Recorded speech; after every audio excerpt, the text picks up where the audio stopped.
Okay, let's unpack this. Today we're doing a deep dive that goes a layer deeper than the usual machine learning models. We're getting into the foundational engineering. Right. Data structures and algorithms. Exactly. The mission is to really look under the hood of that black box and see how the physical organization of data shapes everything. And you can't start that conversation without talking about the biggest trade-off there is. Time versus space. Time versus space. You can't escape it. I mean, think of it like this. Imagine you have a massive library. Okay. If you just have a giant, unorganized pile of books, finding one specific title means you have to look at every single book. That's your linear time, your O of n. That's O of n. But if you invest some effort and memory, that's the space cost to build a really good index system. Then you can find it almost instantly. In logarithmic time, O of log n. And that trade-off, that decision between speed and memory, that drives, well, everything in data science. So let's talk about the most fundamental building block, the array. The array, the bedrock. If I need pure speed, that's my go-to, right? But how does it actually get that famous O of 1, that constant time access? It feels a bit like magic. It's pure structural engineering. Think of a long row of numbered lockers. Yeah. All right next to each other in memory. Contiguous memory. Right. And the machine doesn't have to search. It just does a simple calculation. Base address plus the index times the size of each element. It just jumps straight there. It jumps, an instantaneous O of 1 calculation. Doesn't matter if you have 10 lockers or 10 million. And that mathematical jump is exactly why arrays, and of course matrices, are the backbone for libraries like NumPy. Absolutely. It enables that parallel processing, the vectorization you need for something like, say, linear regression. But arrays are rigid. What happens when your data is messy and dynamic, constantly changing? Well, then you need flexibility.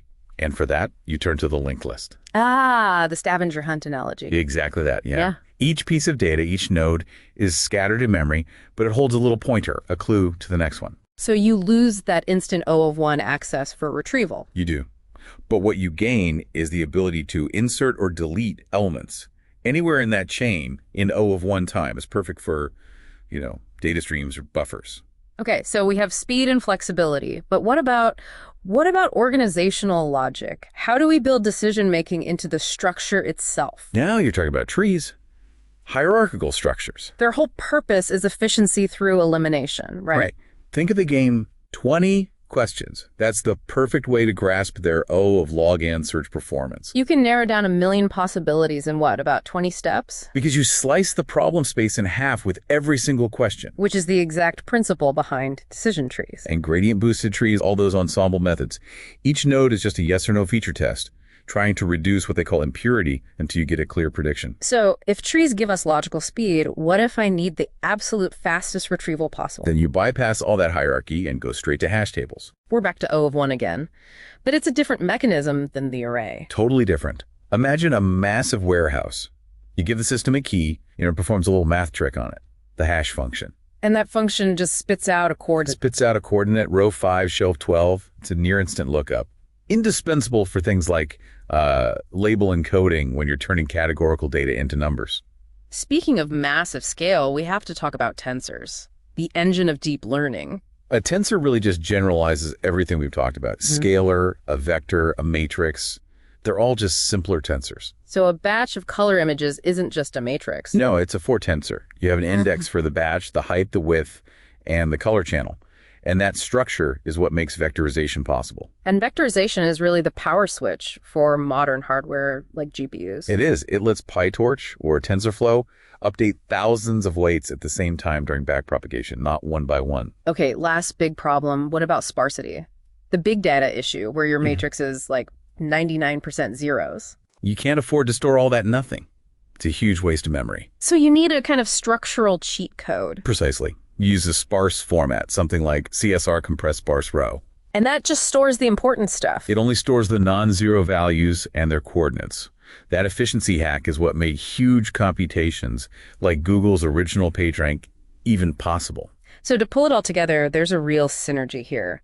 Arrays and tensors for the raw math, trees for the decision logic, and hash tables for just super fast mapping. And understanding that synergy is what turns you from someone just applying libraries into someone who can actually engineer a scalable model.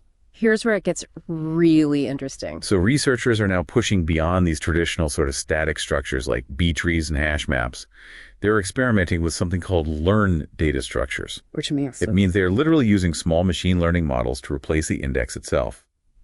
The model learns the distribution of the data and predicts the location of a key in memory. So the tool for organizing the data is itself a product of machine learning. Exactly. It suggests a future where our fundamental tools of data organization are these recursive self-optimizing systems. Pretty wild idea. Really getting into the foundations. We often talk about AI, machine learning, all the flashy code. Right, the algorithms themselves. Exactly. But underneath all that, there's this, well, elegant mathematical structure. The real engine room. Yeah. So our mission today is to unpack what we're calling the trinity of math for data science: statistics, calculus, and algebra. And crucially, why they matter, not just as theory, but practically.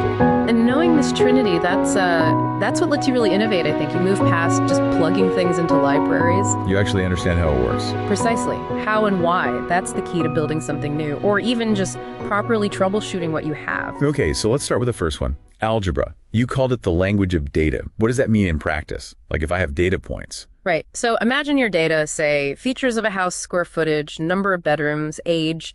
Algebra gives us the tools to represent that. A single house, that's often a vector, like a list of numbers. Okay, one list for one house. Yeah. And then if you have, hundreds or thousands of houses in your data set, you stack those vectors up. And that becomes a matrix. Rows are your houses, columns are the features. It's a really neat way to organize everything. But it gets more interesting, right, with things like matrix multiplication. I hear that's huge in deep learning. Oh, absolutely huge. It's not just tidy organization. It's the computational workhorse. It's how layers in a neural network talk to each other, how transformations happen. So why is it so fast compared to, say, looping through data? Well, that's vectorization. Your computer's processor, especially GPUs, are built for this. They use something called CMD, single instruction, multiple data. Meaning they can do the same math operation, like an addition or multiplication, on many different data points all at the same time, in parallel. Instead of doing them one. And by one. Exactly. Forget for loops for this kind of scale. Vectorization is dramatically faster. It's honestly what makes training massive models even possible today. Got it. And if you want to understand how these deep networks work, you have to realize data points are never just isolated numbers. They're organized. So they're like collections of numbers. Exactly. They're vectors in this massive high-dimensional space. That n-dimensional reality where AI operates, it's the map of the world for the model. And that map gets really complex, right? I mean, when we move into modern systems, things like video processing, we're not just talking about vectors anymore. We go way past matrices into these higher order tensors. Yeah, think about a standard RGB image on a screen. You might picture it as a flat grid of pixels, a 2D matrix. But it's actually a rank 3 tensor. It's got height, it's got width, and then it has that crucial third dimension for the red, green, and blue color channels. So without that third dimension, you'd be losing all the color information, all the context. You'd be losing almost everything. And to handle these huge structures, you need some serious algebraic power tools. You need decomposition. Which is just a fancy way of saying we need to break these things down. We have to. And arguably the most powerful tool we have for this is singular value decomposition, SVD. Hold on. I've heard SVD can be pretty computationally intense on its own. Yeah. So are we just shifting the problem around? What makes it worth it? Because SVD is like AI's compression artist. It gives us a mathematical guarantee. It finds what are called singular values, which measure the energy or the really critical information in the data. Okay, so it finds the most important bits. The most important bits, which means we can get the absolute best low-rank approximation. So what does that practically mean for, say, a large language model? It means we can actually deploy it. We use SVD to compress the weight matrices of these LLMs. You can often throw out over 30% of the information and still keep almost all of its reasoning ability. Wow, that's huge. It's the only way to make it feasible to run. All right, this is where it gets really fascinating for me. Okay, so algebra gives us the structure, the language. What about statistics? You framed it as the grammar of insights. Yeah, if algebra organizes the words, statistics helps us understand the meaning, the story the data is telling. It deals with patterns, relationships, and crucially, uncertainty. Right.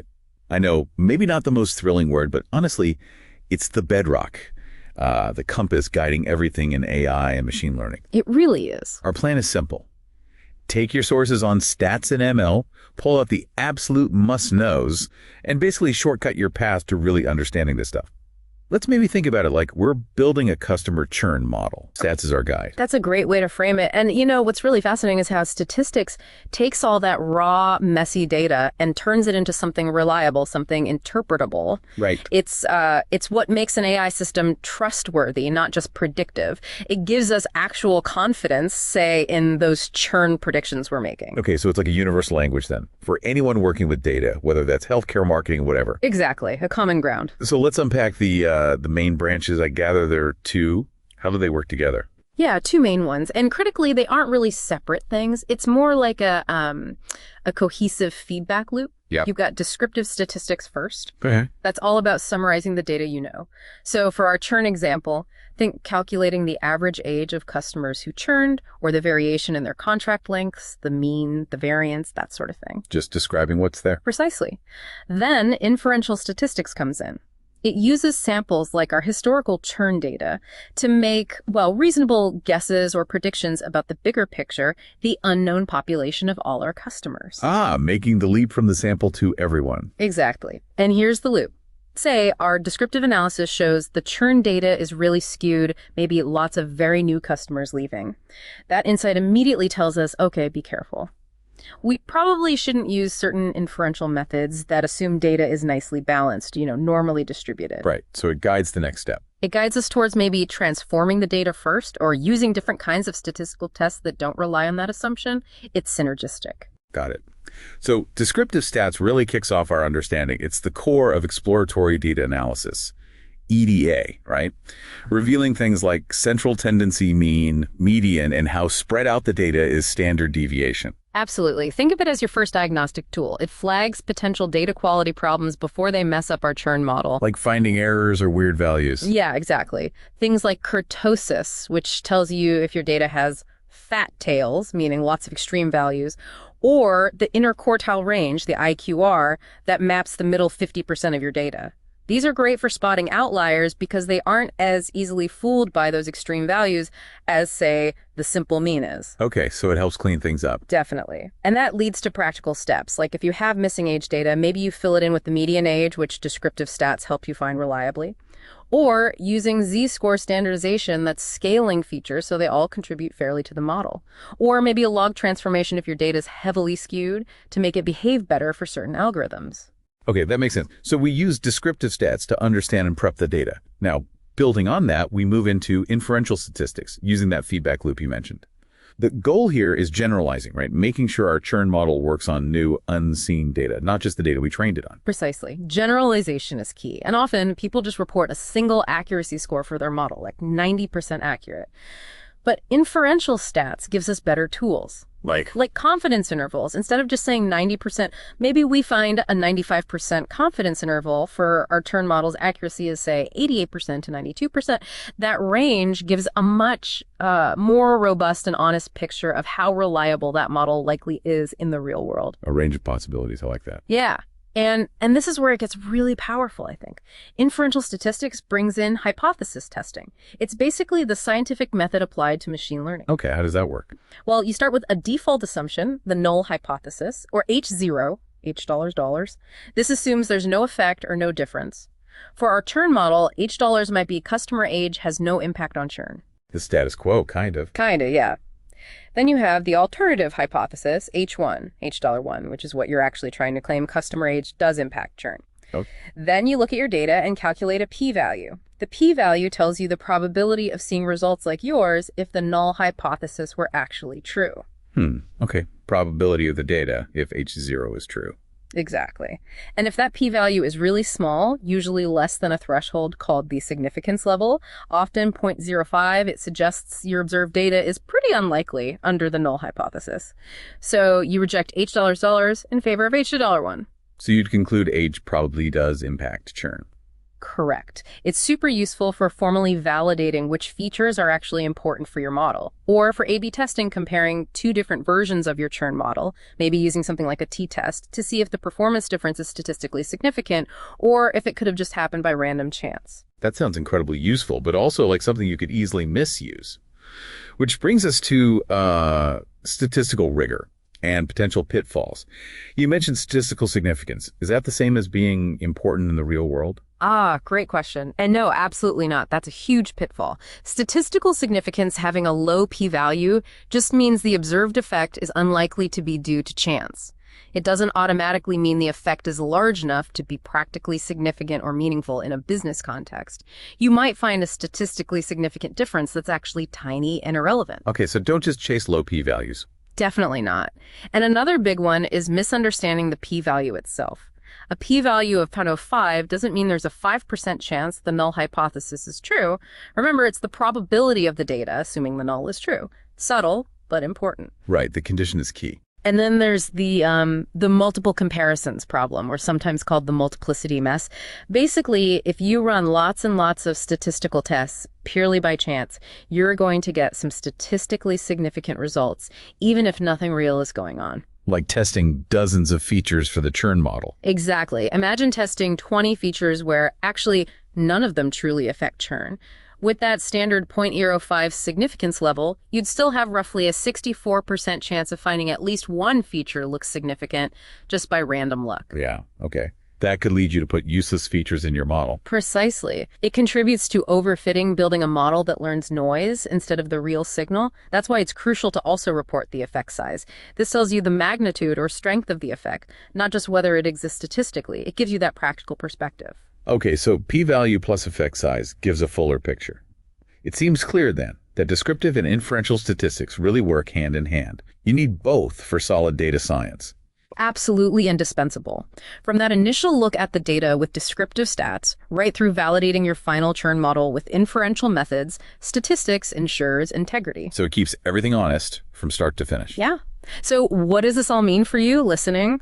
I think mastering these statistical foundations is what really separates someone who can just use ML tools from someone who's a true expert. Building things that actually work reliably. Exactly. It lets you build models that aren't just performant on paper, but are genuinely robust, reliable, and crucially interpretable. And that really shapes the entire future of trustworthy AI. So maybe consider, how does applying this level of statistical rigor change how you approach your next data project? Makes perfect sense. Sure. Okay, Trinity Part 3. Calculus, the engine of learning. Why engine? Because calculus is fundamentally about change, how things change in relation to each other. Think of your car's speedometer. It's showing the rate of change of distance over time. That's calculus. So how does that apply to a model learning? Well, models learn by adjusting their internal parameters to get better predictions. Calculus helps us figure out how to adjust them efficiently. We start with differentiation. For one variable, the derivative tells you the slope, the instantaneous rate of change. Like how house price changes just with square footage. Right. But models usually have tons of variables. That's where the gradient comes in. It's like a multi-dimensional derivative. A compass. A compass, yeah. It points in the direction where things are changing the fastest, usually, where the model's error is increasing most steeply. Imagine you're blindfolded on a hillside. The gradient tells you which way is straight uphill. Okay, so if the gradient points to where the error gets worse... You go the opposite way. And that's the core idea behind gradient descent. The ball rolling down the hill analogy. That's the one. You calculate the gradient of your error, take a small step in the opposite direction, recalculate, take another step, and repeat. You iteratively roll down the hill towards the point of minimum error. And models use this constantly during training. Constantly. A key example is backpropagation in neural networks. It uses the chain rule from calculus to efficiently calculate how much each connection in the network contributed to the final error. So it knows exactly how to adjust everything. In a very clever, calculus-driven way, yes. It distributes the error signal backwards through the network. Wow. Okay, so bringing it all together quickly for our house price example. Yeah. Algebra structures the house data in matrices. Yep. Calculus, through gradient descent, finds the best settings for the model by minimizing the prediction error. Right. It tunes the engine. And statistics tells us how good the predictions are, measures the uncertainty, and validates the whole thing. Exactly. They're completely interwoven. Algebra provides the language, statistics, the grammar for understanding, and calculus the engine for learning and optimization. A really powerful combination. It truly is. And understanding that interplay, the why behind just running the code, that's where real mastery lies. It's about building AI you can actually trust because you understand its foundations. So, a final thought for everyone listening. If you move beyond just using the pre-built tools and really grasp this mathematical bedrock, what currently complex problem could you start to genuinely tackle? Something to think about.